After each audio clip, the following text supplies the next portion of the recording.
record store.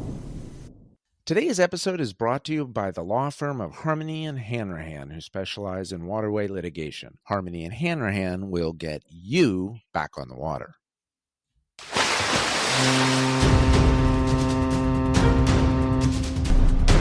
Life jackets are stored in overhead racks on the first and second deck, and in storage boxes on the top deck.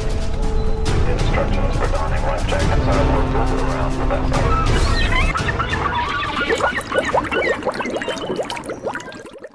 Episode number 9. Number 9. This is it before we get to double digits for the season. That's true. 9 is the highest single digit you can, it's the top dog among single digits. First odd non-prime number. Correct. Beethoven wrote 9 symphonies. Did he really? He did. It's a lot. And you think about how long a symphony is and how many different instruments he has to write for within each symphony. That's a lot of work.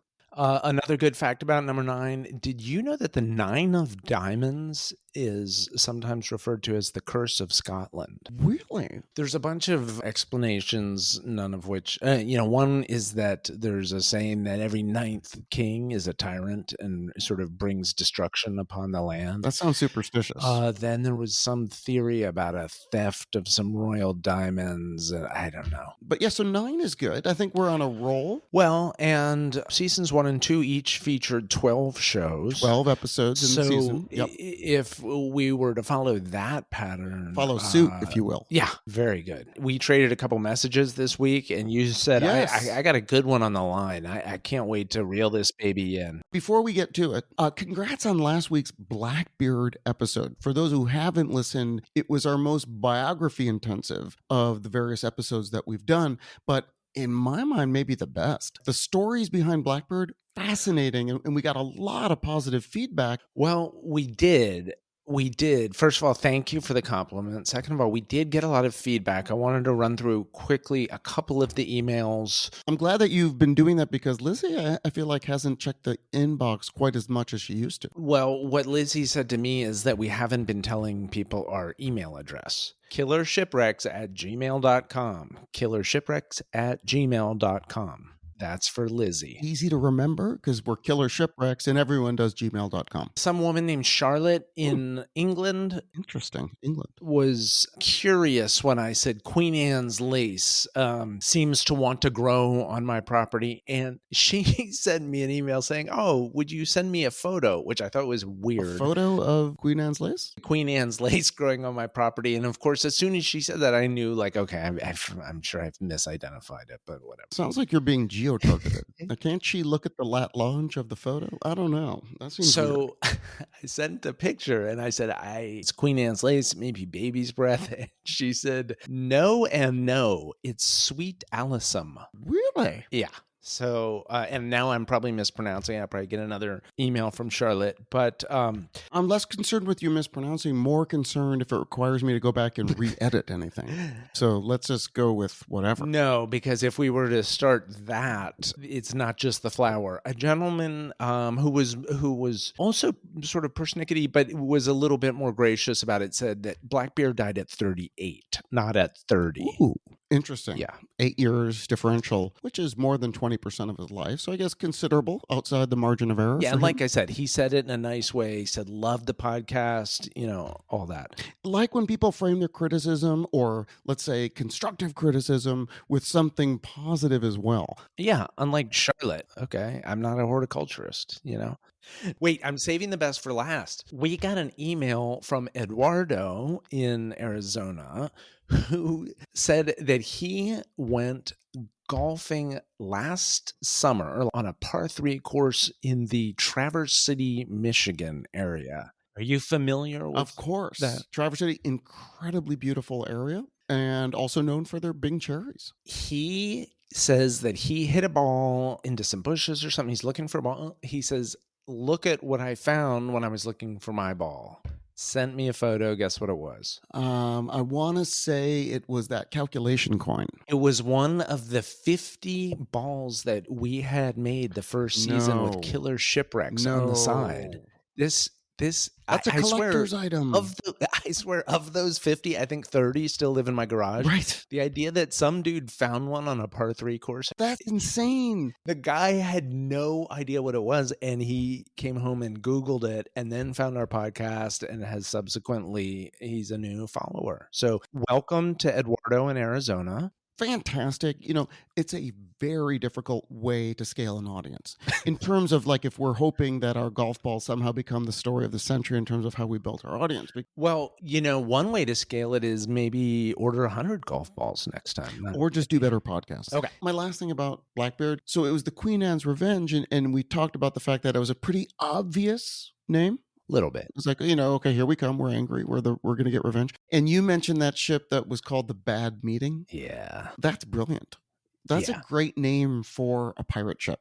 I agree. I would love to meet the guy who came up with the name and wonder if he had the same satisfaction and like nailed it. And we're going to be the Bad Meeting. Yeah. Because that's like super cool. Yeah. He watched them painting Queen Anne's Revenge on that one. He's like, someday when I get a boat, I'm going to know how to name it correctly. Right. He was sitting there for weeks, doing the mundane task on the ship, just like running through the names. Like, right. Pretty good meeting. Not that good meeting. Was he telling the guys who had no teeth, like, guys, do you get what it means? It's going to be a really bad meeting. It's a brilliant name. Yeah. So you think maybe he focus grouped it, ran it past the crew? I would say he probably pitched a variety of versions, and then it's like a 70s rock band. It's like, hey guys, are you going to see Bad Meeting? I imagine him saying like, okay, here's the name, Bad Meeting. What do you think? And one guy's like, I don't love it. And he just blows his head off. Like that's how focus groups work. That's how that meeting went for that guy, which was beyond bad.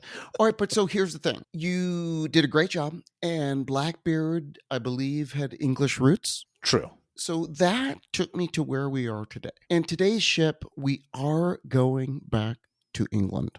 Oh, boy. So let's just put our mind around that for a second. Okay. We're going to be in England. And the year, as we now build the context, is 1545. 1545. Okay. We're approaching 500 years. Yeah. So very early, right? This is a long time ago. What's going on in 1545? So 1545, that's when the ship actually sank. Okay. Okay. And it's in England. And I'm not a big English history person. This isn't my area of expertise. More of an early American history guy. In America in the 1540s, you've got De Soto. He's meeting up with Spaniards, and they're kind of getting into these battles with Native Americans. So it's a little crazy. Yeah. Down Florida way kind of thing. Yeah, it's near Alabama. Today is Alabama.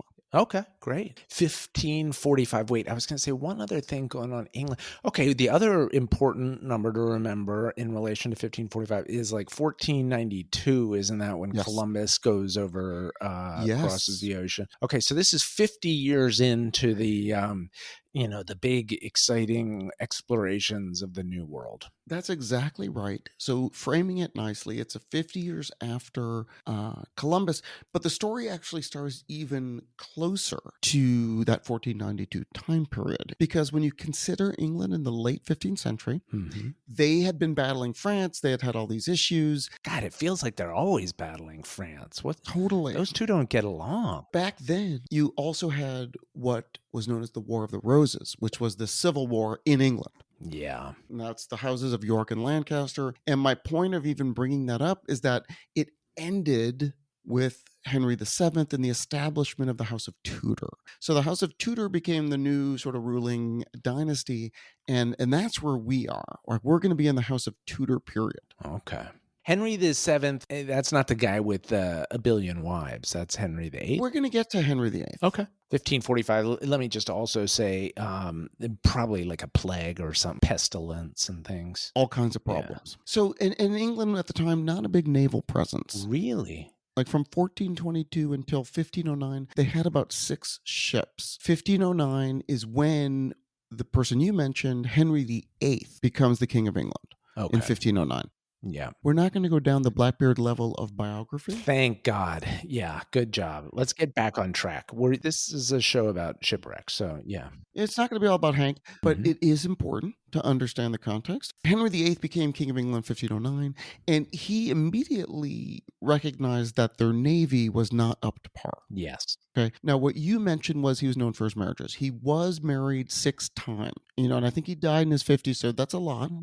And what he first was married to the Spanish princess, the Catherine of Aragon. I can never remember if Aragon is a place in Spain or it's a spice. Or is it a chemical element? It could be a chemical element. Is it on the periodic table, Aragon? Or is that argon? Is that what Catherine was famous for? Maybe she had discovered an element on the periodic table, and that's why Henry got interested in her. Yeah, like he was attracted to women of science. I could see that. She was like the Marie Curie of her time. Wow. I'm pretty sure. French. You can double check, Yes, but I think that's what I it will was. do that research before next week's episode. So now, because Henry was really desperate for a male heir, back then you really wanted a boy. Just in terms of keeping the name, or who knows if you got benefits at the club. Anyways, so he needed to get rid of Catherine. So he wanted to get an annulment, and the Pope, Clement VII at the time, was not psyched about it. So that led Henry VIII to start the English Reformation, establish the Church of England away from papal authority. So anyways, the key there is that he appointed himself the supreme head of the church, and he dissolved all the convents and monasteries. Because he was like huge into religious doctrine, I'm sure. Divorces. I'm sure he knew his scripture inside and out. The important thing for this pod, as it relates to Henry VIII, is that he's really known as the father of the Royal Navy. He viewed the threats of Scotland to the north and France to the south as big-time threats. So he said, you know what? We need a standing navy. So he expanded from the 5 ships to nearly 60 ships over his lifetime. And keep in mind, he did not live a long life. He orders 2 very large ships. Oh, no. Here we go.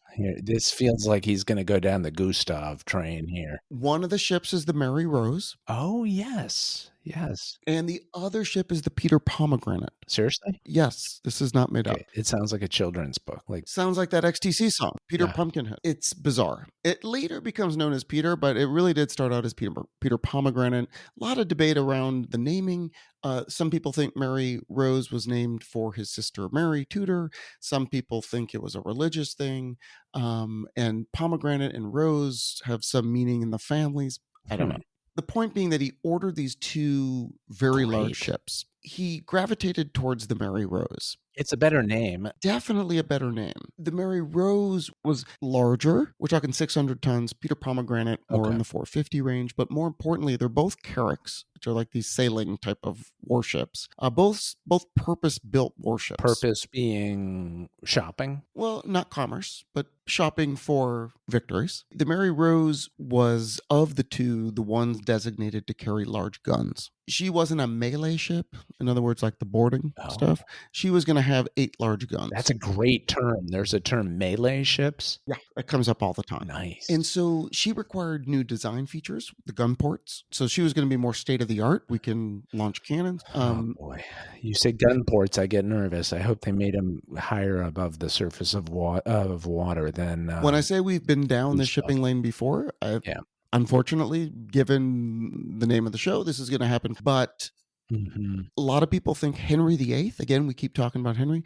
A lot of people think Henry VIII was actually part of the design team. And that's why he was so invested in it. Kings need to stay out of the boat building. Like, write the check. Don't sit down at the drafting table. You're a king. I agree. You stay in your lane. Focus on a male heir. Let the shipbuilders do what they do. Constructing the warship, the Mary Rose, is a huge undertaking. Everyone knew about it. It took 2 years. When it was finally completed in 1511, one of the things that they decided was, you know what, this looks like it is quite the ship. And there's an admiral named Admiral Howard in 1513. He says, you know what, we're going to race the Mary Rose along the coast of Kent, and we're going to test the Mary Rose's abilities, and we're going to race her against all of our other ships. Cool. I like the cut of this guy's jib. And here's the thing. The Mary Rose finished a half a mile ahead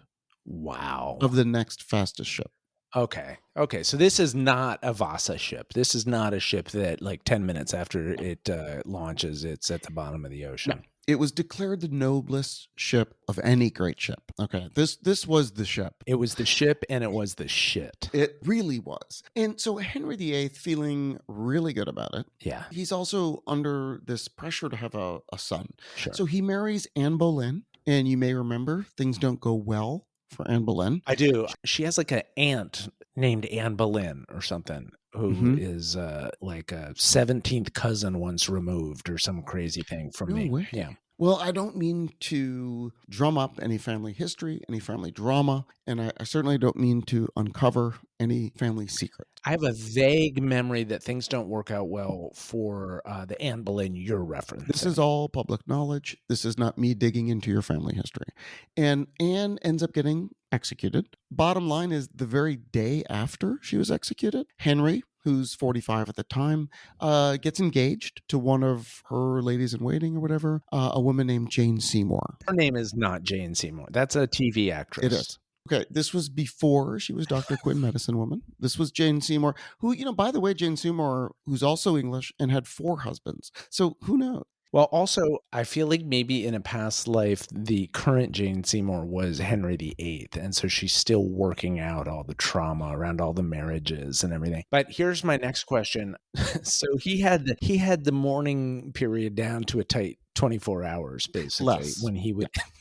Yeah, it was definitely less, but probably a solid 12, kind of a sundown to sunup type. Do it morning while period. he's sleeping. We'll just count that for 12 hours of morning. Can we get rid of the morning snacks? I didn't said morning. I mean morning, MOU. Can we get rid of all this food people brought over? I have a new bride. She doesn't want to be inundated with snacks. And so Jane ends up having a son, and that was Prince Edward, and he did become king, albeit when he was 9 years old. But here's the thing I will say about Henry. I just think of very portly, and like he's always got big like appetite. He's like the the guy at the Renaissance fair with like the huge leg of mutton or something, and he's just gnawing on it. Exactly. And like fat hands with rings on them and stuff, And you're not incorrect. The interesting thing is, he didn't start out that way. So when he became king, like, he was very fit, he was very athletic, he was very striking. He became incredibly portly. Like, he sort of became the glutton you describe. And we're not going to make this episode about Henry VIII. Suffice it to say, he did become obese. His waist was rumored to be more than 54 inches. These are 34s, and these are loose. Now, how does that stack up again? Who was the American president? You're thinking of Taft, William Taft. Taft. They had to have like the double wide bathtub. So how do you Yes. think the Henry waistline matched up against Taft? I'm not an expert in that area, but what I will say in my research, and I went down a bit of a rabbit hole on Henry VIII, is later in life he had to be moved with mechanical devices. No, he didn't. He was also filled with pus-filled, painful boil, which to me sounds both unattractive and incredibly painful. And then they're saying on top of which he probably suffered from gout. So he didn't have a great ending. I'm sorry, but the gout is the least of his worries. Sounds like a thoroughly unappealing guy by the end. Not good at the end.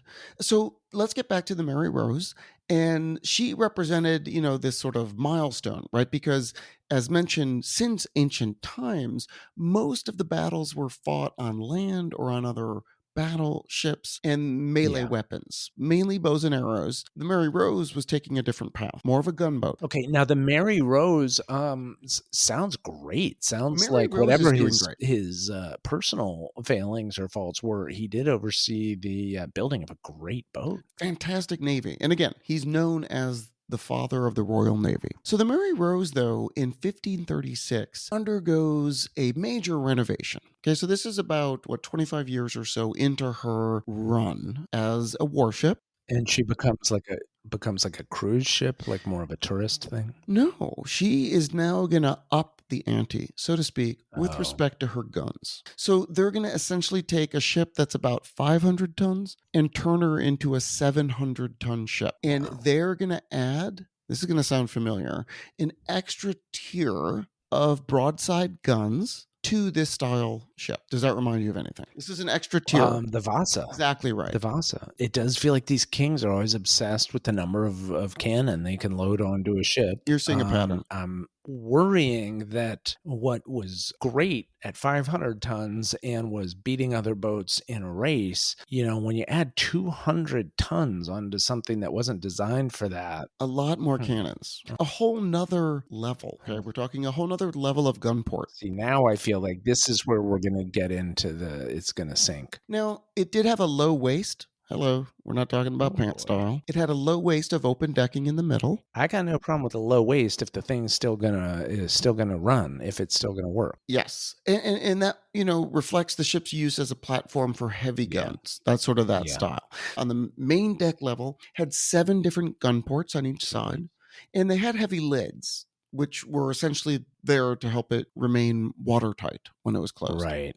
Boy, imagine being a French ship and the Mary Rose pulls up. It's like, oh boy, we're literally outgunned here. Now, remember when they held that contest and it outperformed? Yeah, but that's when it was 500 tons. Yeah. Correct. It was lighter. So as it became heavier, one expert was supposedly remarking about the ship as having the handling of a wet haystack. Now, I've never handled a wet haystack. Yeah, I was gonna say, I feel like even a dry haystack wouldn't be something I'd want to Would steer. require a lot of torque Yeah. or something, a lot of muscle. Well, it also strikes me that the boat is doing the same thing Henry's doing. It's putting on a lot of weight, and I wonder if it's a good thing. Interesting. That makes sense.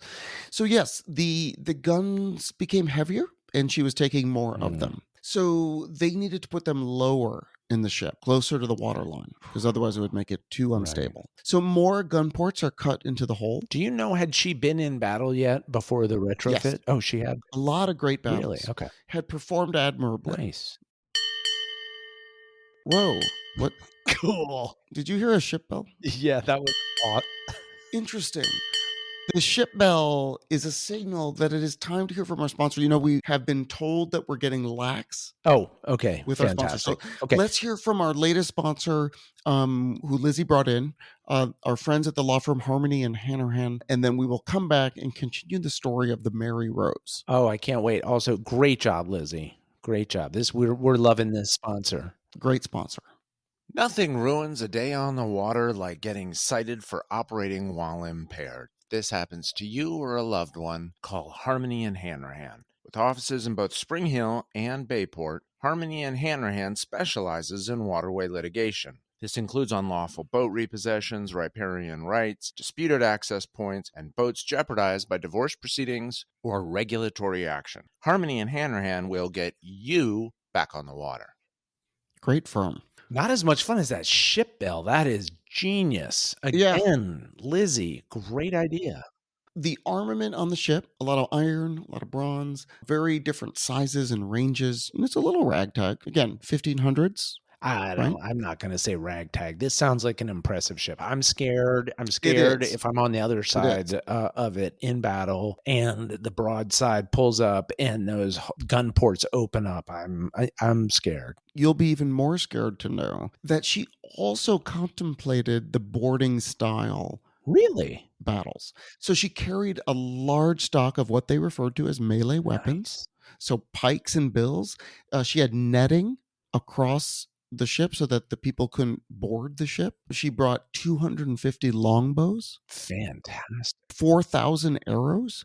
So this was a ship built to sort of not only use the cannons, but leverage all of the artillery that they had on board, which included, as I mentioned, melee weapons. Yeah, and as you said, then that also affects the profile of the crew on board. So that means you can't just have the more heavyset dudes who are loading the cannons and lighting the You have to have the more agile people who can hop over onto another boat and raise hell. Again, if I could give you an award for predicting so much of what I'm going to tell, it's astounding. Very prescient. But let's go on. One of my favorite facts about the sailors who were put on board the Mary Rose to be, as you described, the people in charge of the battle, which would be a combination of both cannon fire and prowess with a bow and arrow. Melee prowess. Each sailor had a ration of 1 gallon of beer per day. Can you keep it down to a gallon a day, guys? That's all I ask. Gallon a day. Beer was a very important part of their diet. It Okay. provided a lot of calories, was a good source of vitamin B, Yeah, but I mean, it might be a good source of vitamin B, but would it be good for, like, aiming your arrow? I mean, if the person's half in the bag. All different tolerance levels, right? Yeah. Wow, that's incredible. A gallon a day per crew member. That was the other that's how they got from 600 to 700 tons was the alcohol. We are a great warship. We're called the Budweiser. Okay, on the 12th of July, 1545, the French set sail and they are sailing up the Sussex coast. Gotcha. Okay, that's their direction. So they have some insignificant raids, sort of encounter some skirmishes, and they enter what's known as the Solent. Okay. Solent, which is a strait. This is Cool. called the Solent Strait. The Solent Strait is between the Isle of Wight, and I did not say right. There's no R. Yeah. So it's just the Isle of Wight, but it's GHT. Yeah, I feel like one of the did Jimi Hendrix like do a great concert there or something? I feel like the Isle of Wight is just some place where they have like a killer music festival or something. And I think the Isle of Man is where they have that crazy motorcycle race. All right, so the French are coming up. Coming up the Solent Strait. So it's between mainland Great Britain and the Isle of Wight. It's about 20 miles. The night before, King Henry VIII was dining right near that area. Of course he was. And he appointed a guy named George Carew, no relation to Rod Carew, the baseball player. Are you sure? That we know of. I don't have time to turn this into a genealogy show, but that could be another brainstorm endeavor. Killer genealogy. That'd be so cool if Rod Carew is related to that guy. What did old Henry VIII put Mr. Carew in charge of? Felt good about him. He appointed him vice admiral of the entire fleet and commander of the Mary Rose for the next day's battle. Wow. His idea was the Mary Rose would lead the attack on the French as it came up the Solent Strait. They had the redesign by now. That was a few years in the past. So the Mary Rose has been, it's seaworthy. I mean, it works even with the added weight. So, okay. Yeah. Although not a lot written about battles since the retrofit, which finished somewhere in the late 30s. Yeah, but now it's 1545. I mean, anyway, my point is the boat seems to be working, and they put, a crack guy and a crack staff in charge of it, Mr. Carew. Everyone's ready to go. Yeah, let's do it. Early in the battle, Mary Rose goes out there, and pretty much immediately something starts to go wrong. Oh, no. And it leans a little bit. Ooh. So water starts to rush into those gun ports that you referenced earlier. Oh, no. It really is always the gun ports. It was the gun ports, and it kept going, more water coming in. And as she kind of leaned over, everything started to move and come loose. There was major chaos on board. So think of like the lurch test and all that. Yeah. These are like containers, and like a brick oven literally collapsed and was all sliding around. Copper cauldrons, heavy guns came loose, and they were slamming into the sides of the ship and crushing men. And not to beat a dead horse, but I would also want to know, like, has everybody already finished their gallon of beer for the day? Because that could also affect. A lot of people rushing to finish. Yeah. A lot of people making trades. A lot of people asking if other guys are going to finish their. I'll give you my last 3 arrows if you'll give me the rest of your gallon. Excuse me, I notice you're crying. Are you going to finish your beer? Because I could. Okay, so everyone is getting crushed. There was a gust of wind, and the ship just kind of rolled over. All the gun ports were open, and the final nudge of wind just dipped it below the water line. So that's what happened. And it all went down. They said, mighty very ship. much like the Vasa. Of the 500 or so men on board, no more than 35 survived. Give me those numbers again. We have about 500 people on board. Lord. 35 survive, roughly. A lot of them were killed immediately and injured by these horrible moving objects that were everywhere. And very little time. The guys that were all manning the guns on the main deck, they tried to get up to the upper deck, but there was netting that was supposed to prevent the boarding. So they could see their people, like they were right there, but they couldn't get above the netting. They then had no choice but to get dragged down with the ship. That is awful. Yeah, so it's a casualty rate over 90%, which is not good. Now, one testimony of a surviving crewman, he was a Flemish fellow. He said they fired all their guns, which to me harkens back to the Sammy B. I think she was very much about firing all the guns first. That's what this ship was known for, but that she happened to just get caught in a big gust of wind and those gun ports sank. Unbelievable. Someone else said that she showed signs of instability the minute those sails were raised. I bet you that there were some French naval officers who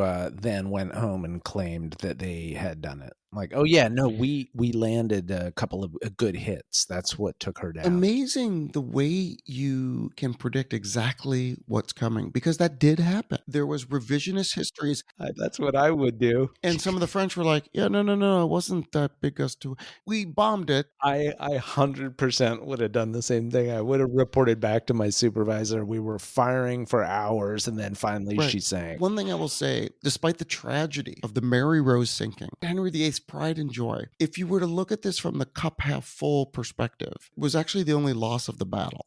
Like, they actually won the battle against the French. It's just the Mary Rose was so woefully poorly balanced and not seaworthy given her retrofit that she sank right away, but they ended up succeeding in the battle. So they won the battle, that's cool, but almost 500 people died. That's a negative.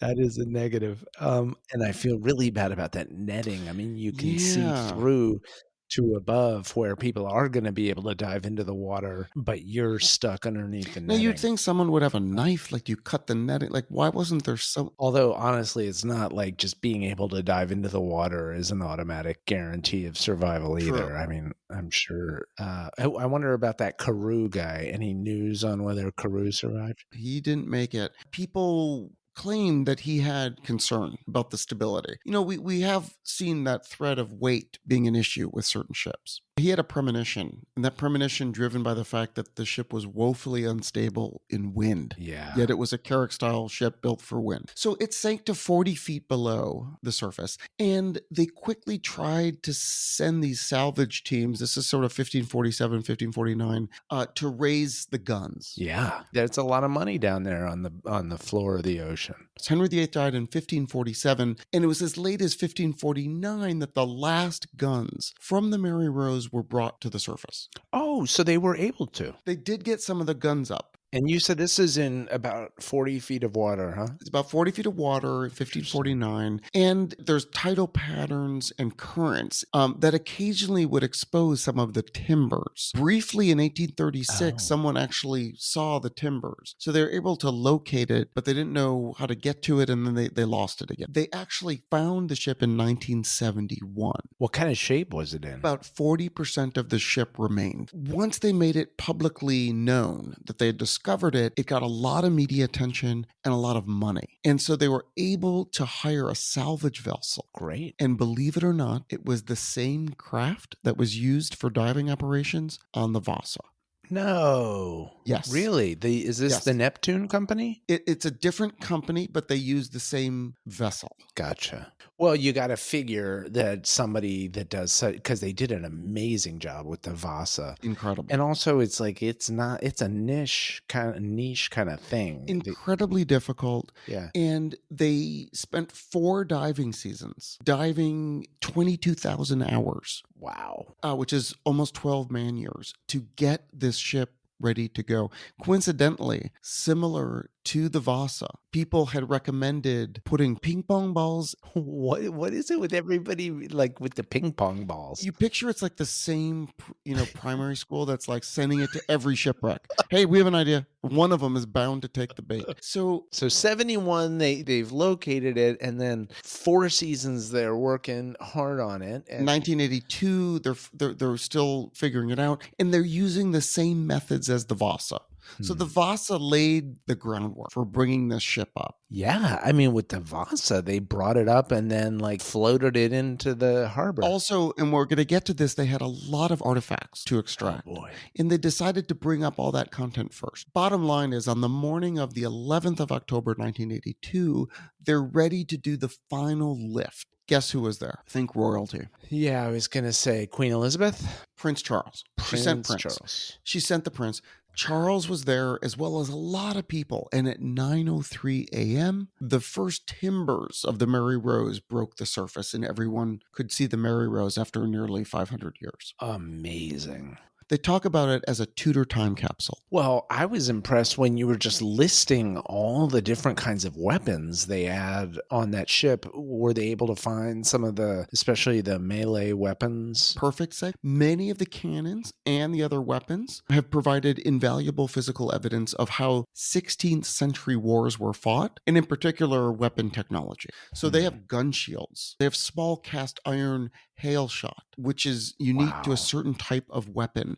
They have a lot of bows and arrows, thousands that they were able to bring up. Have you ever heard of this thing? I don't know if they had it, but apparently there was a weapon back in the day called a dolphin, and it was What was that? like a really heavy weight. It was like maybe round on the front, and then it had a bit of a tail to it, but it was like really heavy that they would suspend from the yard arm of the attacking ship and just drop it down through the deck Ooh. of the ship next to it.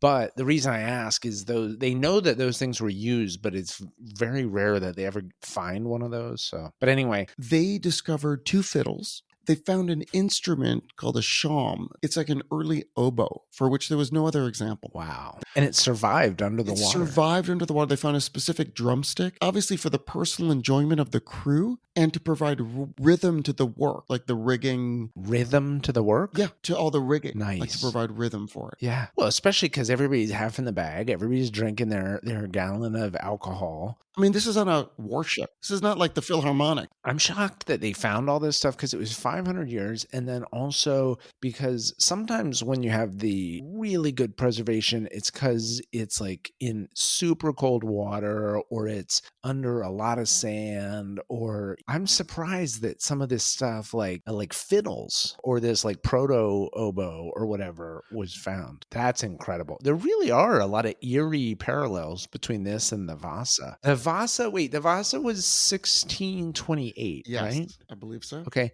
This one goes down in 1545. 1545. So it also had a 9 men's they called Morris board scratched into the end of a barrel. No. So this is like a strategy game. They were playing. They That's found 11 awesome. dice. Okay, you know what? It sounds like a fun ship. I mean, Sounds like a cruise ship. Sounds like Carnival. until it sank, it sounds like, they had a band, they had a lot of alcohol, they had a lot of games of chance, games of diversion. Earliest dated set of navigation instruments found on the Mary Rose. Really? Here's another callback. They found a cabin they believe belonged to what they called the barber surgeon.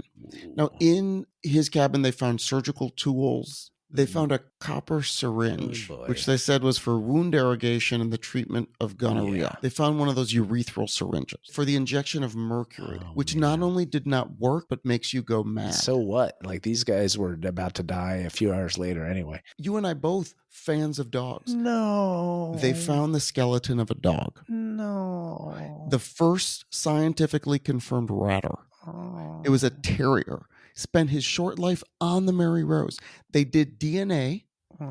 They named him Hatch because he was found right by like the carpenter's hatch. He was a young adult male, about 2 years old. He had a brown coat, and his skeleton is on display at the Mary Rose Museum. Incredible. It was a ratter. It would help get the rat. Very few rats on board. They said he did a good job. I think 3 rats. Unbelievable. This is an incredible shipwreck. I can't believe they found all this stuff, especially in a strait. I think of a strait as like having some current to it. And like, I just would have thought this would be spread out in a Astounding. in a debris field miles, long. And you'd think that people would be all over this. As Henry VIII, his favorite ship, it's not that far out. It's only 40 feet down. And sometimes the tide goes down and like the timber pops up, I feel like we could go online, find out something about the tides, go out there with snorkeling gear and a diving bell. I can't believe they found the dog skeleton and they did the DNA test on it. Wood, silk, leather, all survived. So they found a collection of 200 or so shoes, leather shoes. They found jerkins that still had like powder stains on them from blasting. Pairs of shoes. Yes, leather shoes. I don't know. I'm trying to picture like guys on a battleship in 1545 and what would have been like the go-to footwear for those guys. But Whoa. Lizzie, so funny. I mean, it's so, okay, we get it. is that time for Terry's? It's time for Terry. So glad Terry's doing well. Let's do a quick word from Terry, and then I'm going to give you the rest of the details about the Mary Rose. Whether you're thinning varnish or paint, cleaning wood stains, making moth repellent at home, or just maintaining industrial equipment, Terry's Turpentine has you covered. Terry's Turpentine has been family owned and operated since 1993. Terry's Turpentine, natural solvents of unnatural quality. Thank you, Terry. There isn't a better turpentine on the market as far as I'm concerned. No, and I'm not an expert in solvents. So I know you're into bones. Yeah, you surprised me. Not only were there the little rat bones, but a full dog skeleton. So I'm already happy. But if you're going to sit here and tell me there were some human bones, I'm going to tell you that they brought up over half of the crew. you've got to be kidding me. 179 people. No. 92 complete skeletons. That's insane. Okay, so they were able to do a lot of research, and what they found was that a lot of the crew had rickets, scurvy, a lot of other deficiency diseases, and a lot of them also developed arthritis very early from all the heavy lifting.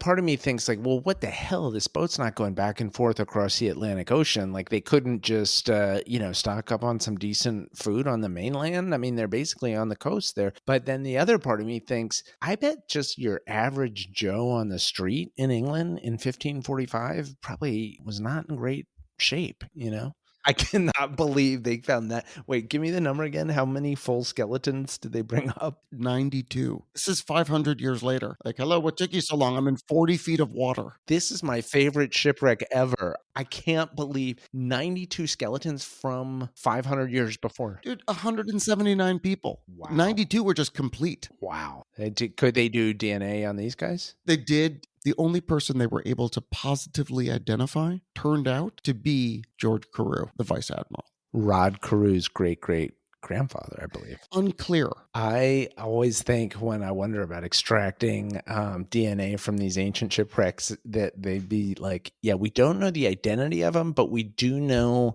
that a distant descendant of his is wanted in a cold case in Iowa. I thought you were going to say, is a Hall of Famer for the Minnesota Twins. I'm like, wait, what? Yeah.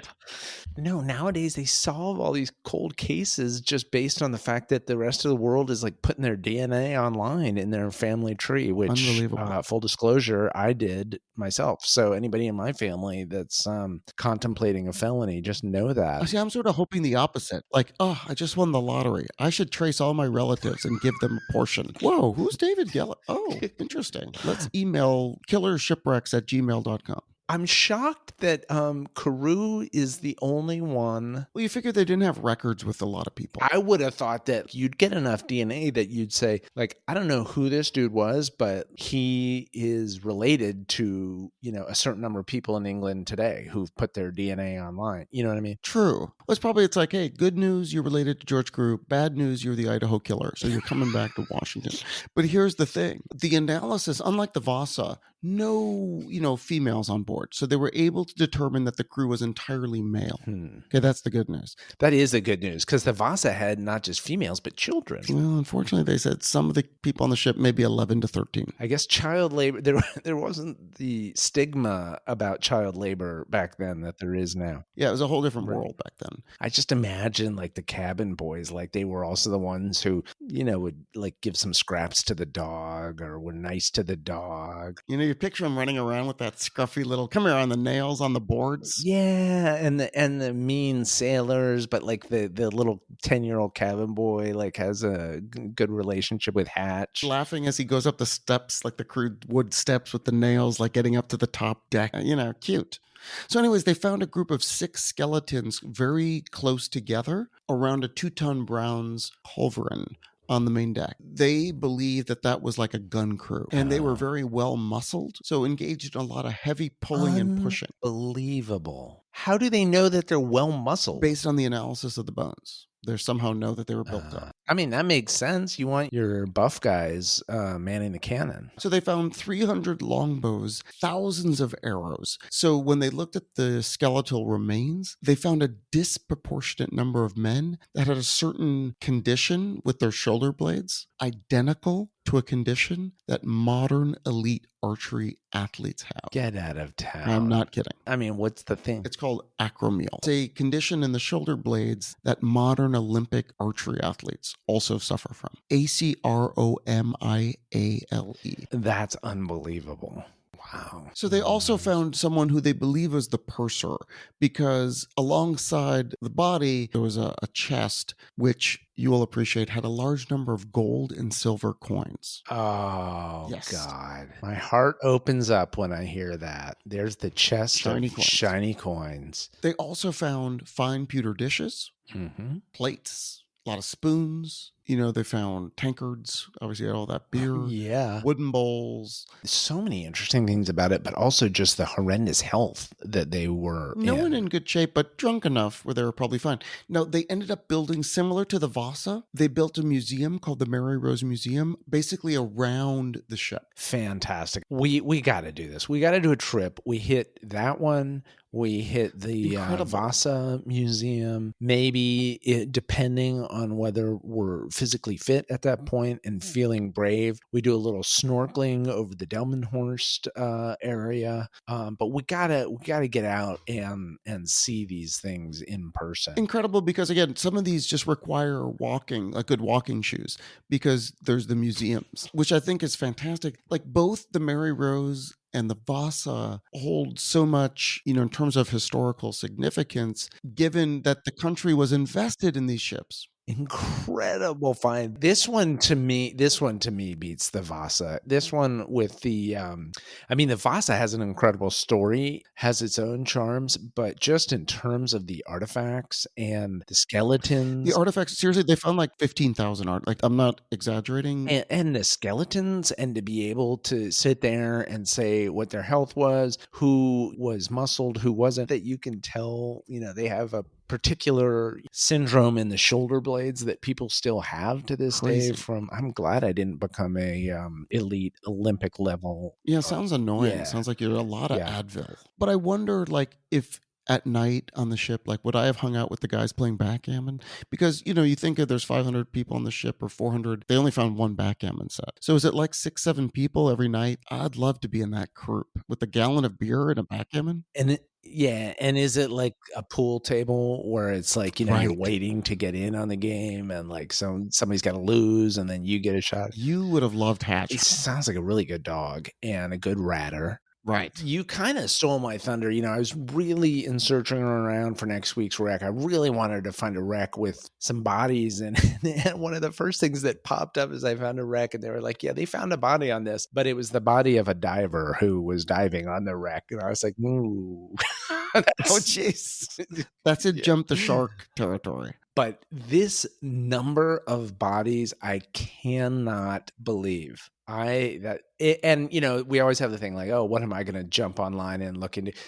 To me, it's going to be all about the DNA from those bodies and what, you know, what they learned. Yeah. And, you know, have people living today been able to connect back and realize, hey, wait a minute, that was one of my relatives. Now, are we teasing next week? Well, you know, that was going to be my big tease, is they're going to find some bones. Right. Had never heard of the Strait of Solent, by the way. Neither had I. Yeah, interesting strait. Not one of the top straits, right? Like Gibraltar or whatever. Can name one strait. Yeah, Gibraltar. Gibraltar to me sets the standard. Classic. It sets the standard for a strait. Solent feels like a little bit of an also ran in terms of straits. This really was fantastic. Feel like we're building a good momentum. Excellent work. Thank you for sharing the incredible tale of the Mary Rose. Had everything. Interesting mix of the history and the shipwreck. Tudor time capsule. It had a little doggy. It had skeletons. It had the big beefy Henry VIII Yes. gnawing on a leg of mutton, and it had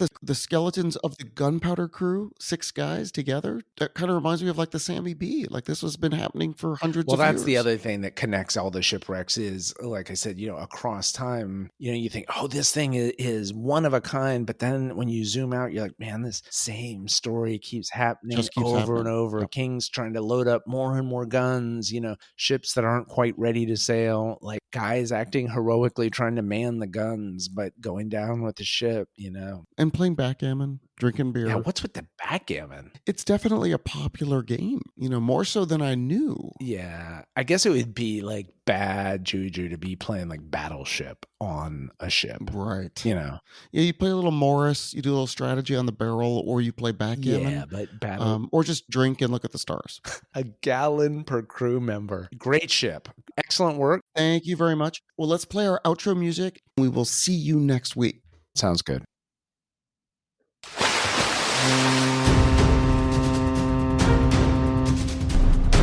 Life jackets are stored in overhead racks on the first and second deck, and in storage boxes on the top deck. Instructions for donning life jackets are located around the vessel.